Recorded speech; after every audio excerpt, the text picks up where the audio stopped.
معزز سامعین کرام، آپ سن رہے ہیں دیار اردو چینل پر مرتضیٰ احمد خان میکش کی کتاب اخراج اسلام از ہند، سب ہیڈنگ پٹھان کوٹ کی سرگزشت۔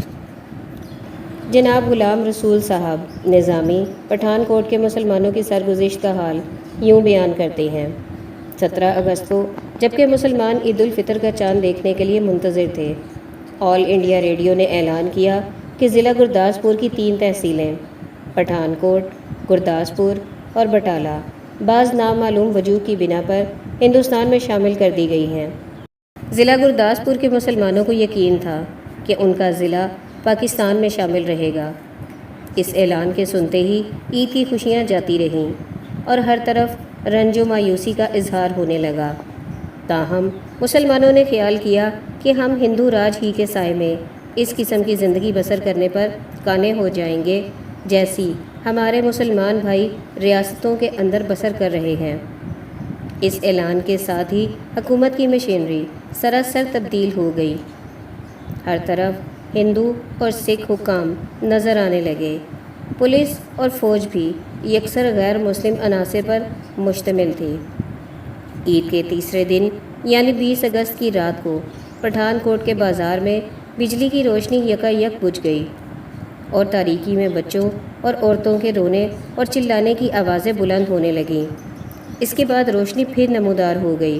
دریافت حال پر پتہ چلا کہ ہندو بدماشوں نے محلہ قاضی پورہ کے مسلمان پارچہ بانوں پر چھاپا مارا اور 3 مسلمانوں کو شہید اور 6 کو زخمی کر دیا۔ اس کے بعد دن دہاڑے مسلمانوں کے گھر لوٹنے لگے۔ مسلمان فریاد لے کر پولیس میں جاتے یا حکام کے پاس پہنچتے تو الٹا انہیں ڈانٹا جاتا تھا اور کہا جاتا تھا کہ تم ہی لوگ فساد کرتے ہو۔ 22 اگست کو جمعے کی نماز کے بعد ہندوؤں کے ایک جم غفیر نے محلہ قصاباں پر حلہ بول دیا۔ ہندو تلواروں، بندوقوں اور بموں وغیرہ سے مسلح تھے۔ مسلمانوں نے مقابلہ کیا اور حملہ آوروں کو بھگا دیا۔ اس کے ساتھ ہی مسلمانوں کے دوسرے محلوں پر بھی حملے شروع ہو گئے۔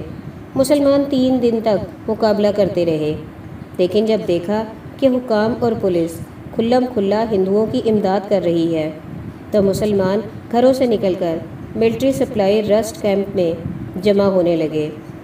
اس کیمپ میں سکھ اور گورکھا ملٹری کی گارڈیں حفاظت کے لیے متعین تھیں۔ 8-9 ہزار مسلمانوں کے اجتماع کے لیے صرف پانی کے 4 نل کھلے چھوڑے گئے، جن میں وقت مقررہ پر پانی آتا تھا۔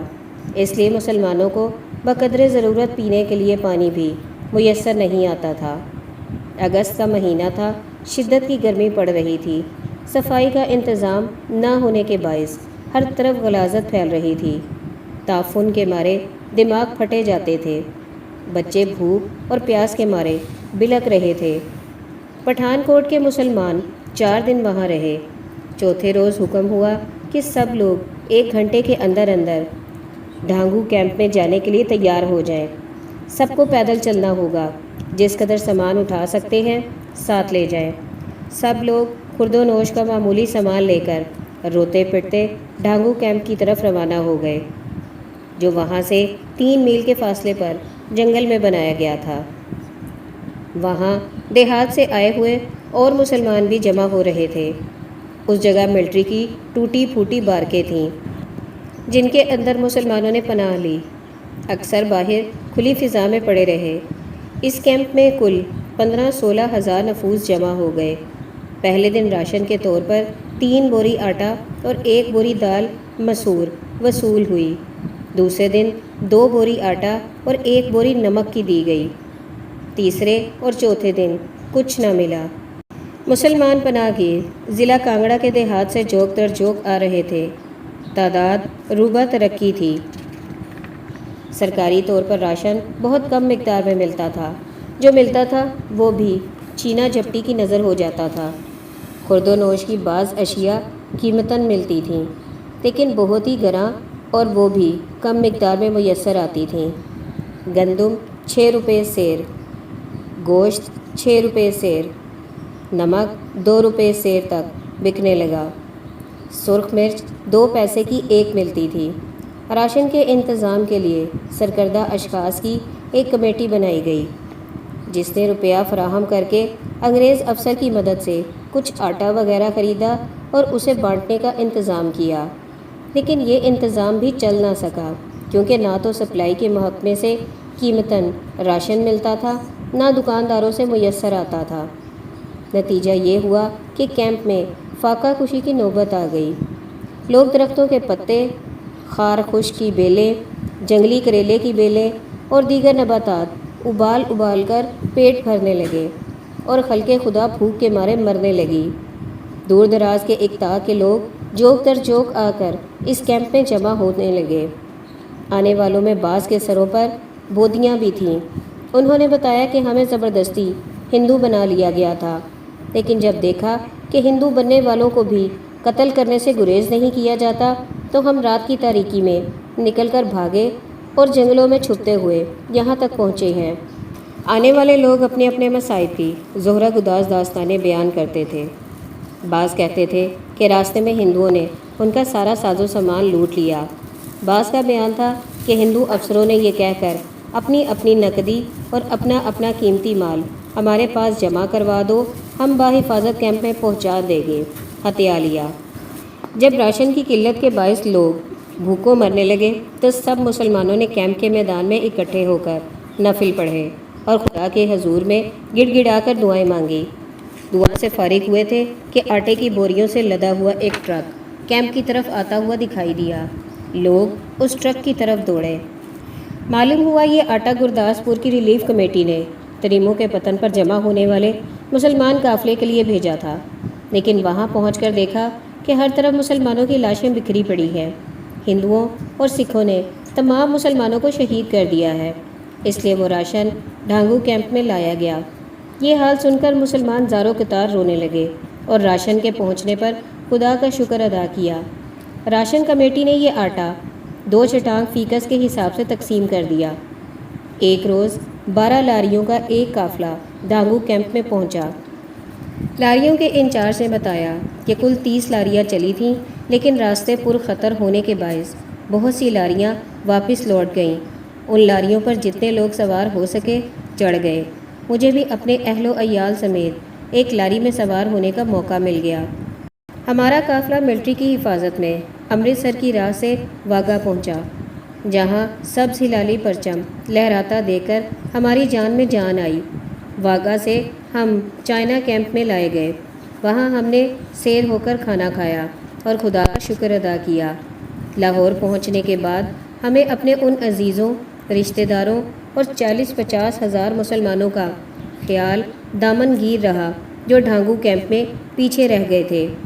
کئی روز کے بعد معلوم ہوا کہ ڈھانگو کیمپ سے پیدل قافلہ۔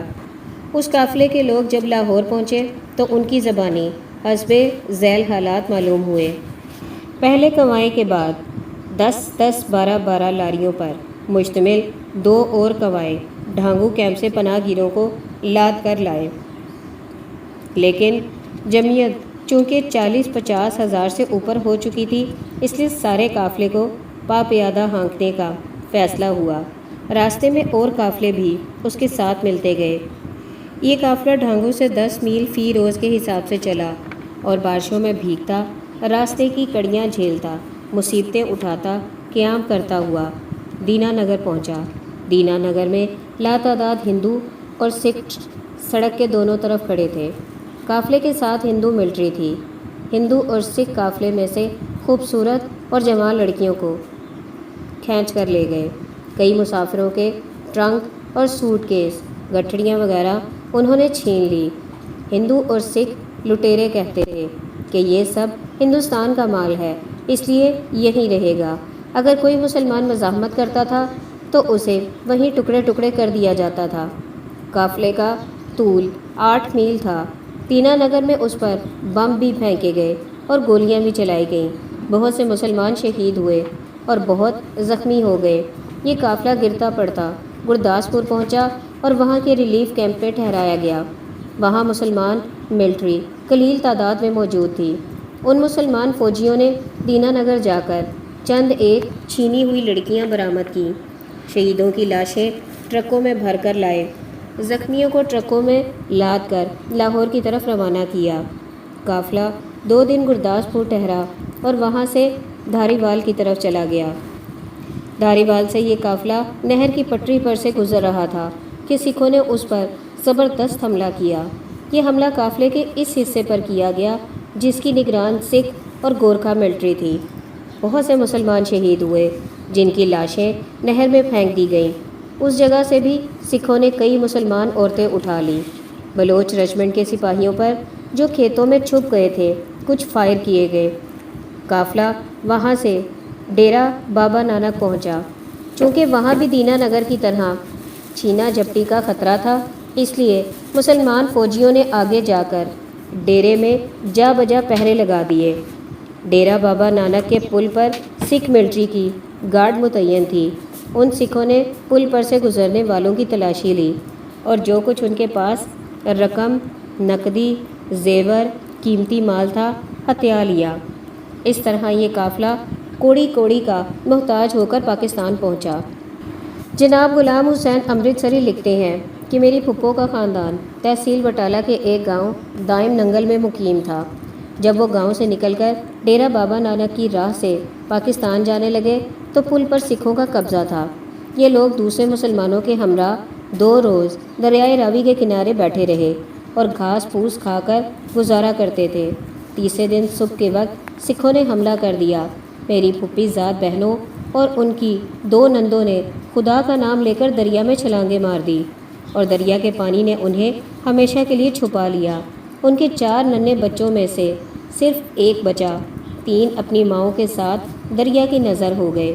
بٹالہ سے میرے ماموں کے خاندان نے نارووال تک کا سفر انتہائی مصیبت میں اختیار کیا اور 6 دن میں درختوں کے پتے وغیرہ کھا کر وہاں پہنچے۔